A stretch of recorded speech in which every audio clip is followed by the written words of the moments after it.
안녕하세요. 김태훈 목사입니다. 빵집 목사의 뚜벅뚜벅 메시지. 오늘은 갈라디아서 묵상 5번째 시간입니다.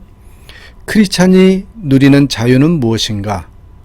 크리스찬이 누리는 자유는 무엇인가? 갈라디아서 5장 1절부터 15절의 말씀 가지고 오늘 뚜벅뚜벅 메시지 시작합니다. 사랑하는 여러분, 오늘 하루 새롭게 시작되는 이날은 새날입니다. 한 번도 살아보지 않은 이날입니다. 이날 가운데 나는 예수님 때문에 행복합니다. 이렇게 고백하고 하루를 시작하셨으면 좋겠습니다. 자, 오늘 사람들은 결혼을 그리고 아이 낳는 것도 이 구속이라고 낳지 않으려고 합니다. 특별히 우리 한국 사회가 그렇습니다.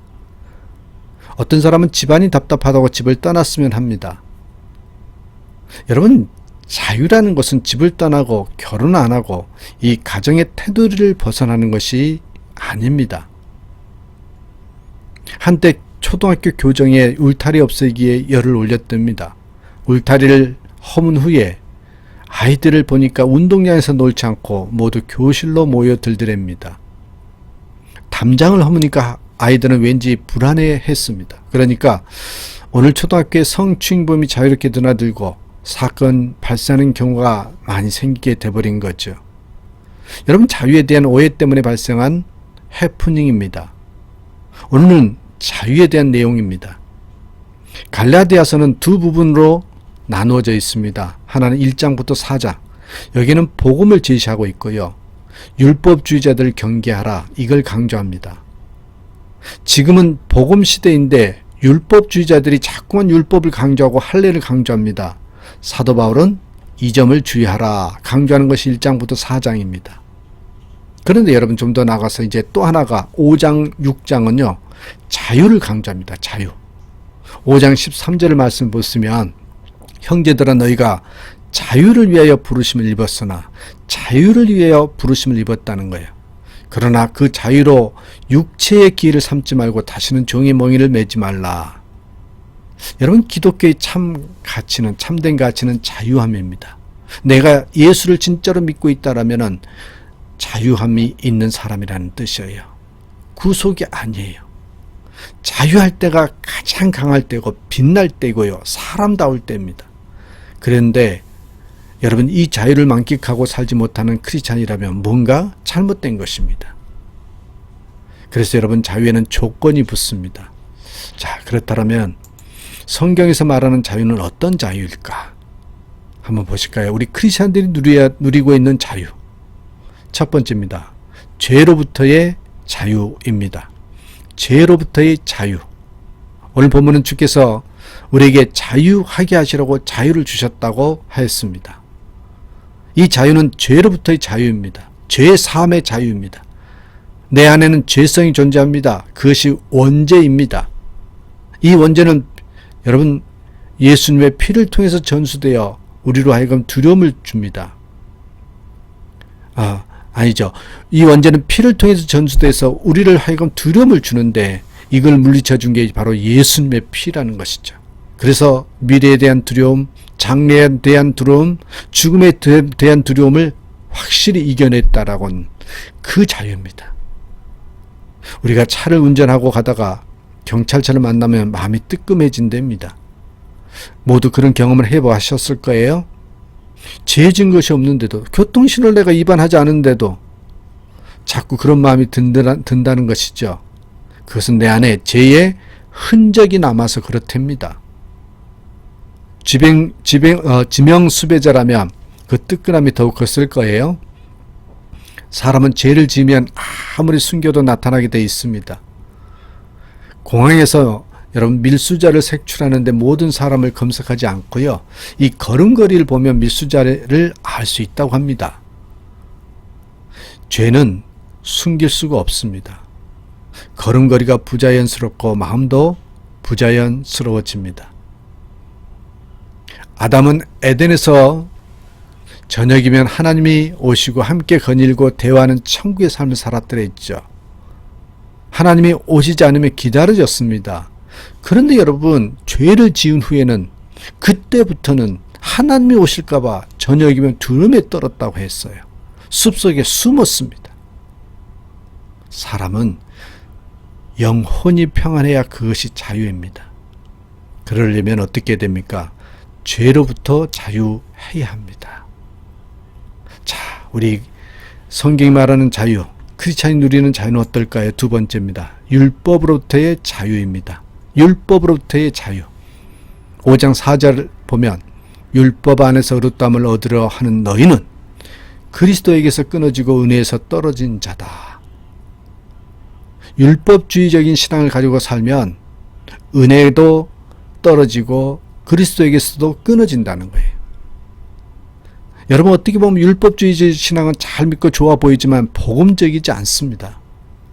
율법주의자들은 자신에게 엄격하고 철저하였고 실수를 인정하지 않았습니다. 그리고 타인에게도 엄격하였죠. 덮고 치유하지 못하고 지적하고 흠을 발견해서 심판하곤 합니다. 정죄하는 것이 다반사입니다. 바리새인들은 자신에게 엄격하였지만 철저하게 11조 헌금과 일주일에 이틀씩 금식도 했더랬어요. 그리고 남에게도 강조했고 나처럼 되라고 강조했습니다. 요즘 아이들 중에 정신질환을 가진 아이들과 자폐아들이 증가하고 있다. 그런 기사를 본 적이 있습니다. 그 이유가 뭔지 아십니까? 율법적인 부모들 때문이랍니다. 인류대를 졸업한 부모들은 아이들에게 너희는 최소한 어느 대학은 가야 한다고 강조합니다. 그래야 부모들이 체면이 서게 된다고 강조하는 거죠. 아이들이 90점 맞은 시험지를 가져오면 이것도 시험이냐고 던져버립니다. 그러니까 아이들이 심각하게 우울증에 걸리게 되고 그 우울증에서 벗어나기 위해서 학폭에 가담하게 된다는 것이죠. 그런 현상이 강남이 최고라고 합니다. 서울의 강남. 그 부모들의 완벽주의, 율법주의적인 사고가 아이들을 희생시키고 있는 것입니다. 이것은 독선입니다. 독선입니다. 바울은 해심전 유대교인일 때 남을 인정하지 않았습니다. 자기와 뜻이 다른 사람들은 무작위로 핍박했습니다. 사도행전 9장 1절에 보니까 사울이 주의 제자들에게 대하여 여전히 살기가 등등하여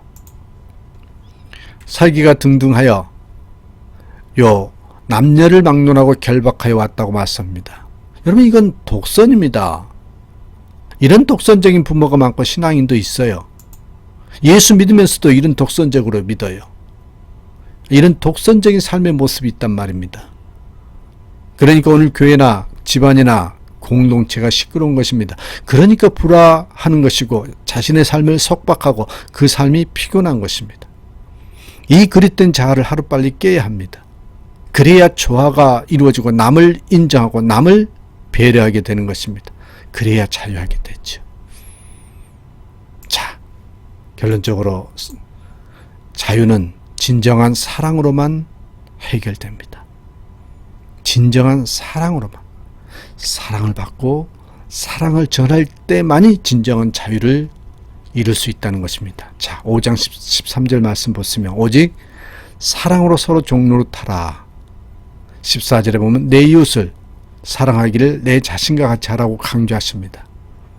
여기 사랑은 물론 하나님의 사랑입니다. 사랑에는 두 가지가 있지요. 하나는 받는 사랑이 있습니다. 우리는 폐일은 하고 하나님의 사랑이든 사람의 사랑이든 받아야 합니다. 받아야 돼요. 사랑을 듬뿍 받고 자란 아이들은 언제나 건강하고 활발하고 자신감이 넘치고 자존감이 높다고 하잖아요. 사랑처럼 강한 희망적인 약이 없습니다. 사랑이 최고의 약이죠. 어려서부터 사랑을 듬뿍 받고 자란 아이들은 커서도 여러분 아실 겁니다. 당연히 문제가 없이 잘 자랍니다. 문제는 어려서 사랑을 받지 못하고 자란 아이들의 문제죠. 그런 아이들은 평생 문제의 소지를 안고 삽니다. 성장에서도 성격 장애를 가질 수 있고 인간관계에서도 나쁜 영향을 미치게 됩니다. 이 하와이 카오마이 섬에는 사회에서 적응하지 못하는 아이들이 가장 많이 살고 있다고 합니다. 그래서 이 에이미 워너 교수가 40년간 그 원인을 연구했습니다. 이 섬 출생자 가운데 인생이 망가진 사람들이 가장 많았습니다. 왜 그럴까 연구했습니다. 연구하다 보니까 그중에 우수생도 간혹 있음을 발견했어요. 그래서 부적응자의 원인을 발견하려다가 그중에 우수한 사람이 발생되는 원인이 더 궁금해서요. 그 우수생에 대해서 연구했답니다. 연구 결과 우수생에게는 공통점이 한 가지씩 있음을 발견했는데 그것은요, 유아, 1살에서 3살 때 예 없이 무조건적인 사랑을 해준 사람이 한 사람씩 이상 있었다는 거예요. 그걸 발견하게 됩니다. 그것이 부모이든 형제든 조부모든 아니면 이웃집 아저씨든지 불문하고 사랑을 받는 경우가 있었다는 거예요. 사랑을 받는 경우. 그런데 사회 부적응자들에게는 공통점이 한 가지가 있는데 사랑의 대상이 전혀 없었다는 겁니다. 한국에서도 흉악범의 생애를 조사해 보니까 70-80%가 어려서 사랑을 받지 못하는 기억이, 이 사랑받는 기억이 전혀 없는 거예요. 사랑을 받지 못했다는 거예요. 그게 공통점이랍니다. 여기 사랑은 하나님 사랑의 표본입니다. 인간은 부모의 사랑을 받아야 합니다. 그리고 하나님의 사랑을 받아야 합니다. 그 사랑을 받는 자는 매사에 자신감이 있습니다. 또 하나의 사랑, 나누고 주는 사랑이죠. 하나는 받는 사랑이면 또 하나는 나누고 주는 사랑입니다. 13절 14절에 보면 오직 사랑으로 서로 종노릇하라. 이웃 사랑하기를 내 자신과 같이 하라고 했습니다. 사랑받는 것도 중요하지만 더 소중한 사랑은 나누고 주는 사랑입니다. 사랑은 받을 때도 행복하지만 줄 때도 더 행복해요. 성경은 사랑하라고 하시면서 네 자신과 같이 사랑하라고 하시지요. 사람들은 자신 사랑이 너무 지나칩니다. 얼굴 가꾸는 일에 미련 없이 지출합니다. 자신을 사랑하기 때문이죠. 성경은 왜 사랑하라고 강조하시는가 하면 거기에 이유가 있습니다. 요즘 하버드 대학에 행복 심리학이 개설됐는데 히트를 치고 있답니다. 어느 심리학 교수가 행복해지는 방법을 연구했는데 2가지 결론에 도달했대죠.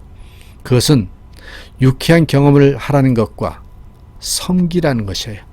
유쾌한 경험을 하는 것과 섬기는 것. 이 방법밖에 행복해지는 비결은 없다고 합니다. 이 이야기는 여러분 근데 새로운 발견이 아니죠. 이미 성경에서 누차히 강조하고 있는 말씀입니다. 세상을 자신 있게 자유하게 유쾌하게 살아가려면 이 하나님의 사랑을 잊고 또 그 사랑을 나누어야 됩니다. 어떻습니까 여러분? 오늘 말씀을 한번 적용해 봅니다. 여러분은 진정한 자유를 누리고 있습니까? 하나님의 사랑을 받고 전할 때 진정한 자유를 누릴 수 있습니다. 하나님 사랑에 초점을 두고 사는, 그래서 정말 진정한 자유를 누리며 살아가는 그런 크리스찬으로 살아가기를 다시 한번 부탁드리면서 여러분 가운데 그러기 위해서는 무엇보다도 하나님의 사랑이 가슴에 계속 머물러 있어야 되는 거 잊지 마시고 하나님의 사랑이 여러분 심령 가운데 충만하기를 다시 한번 부탁하고 축원합니다. 감사합니다.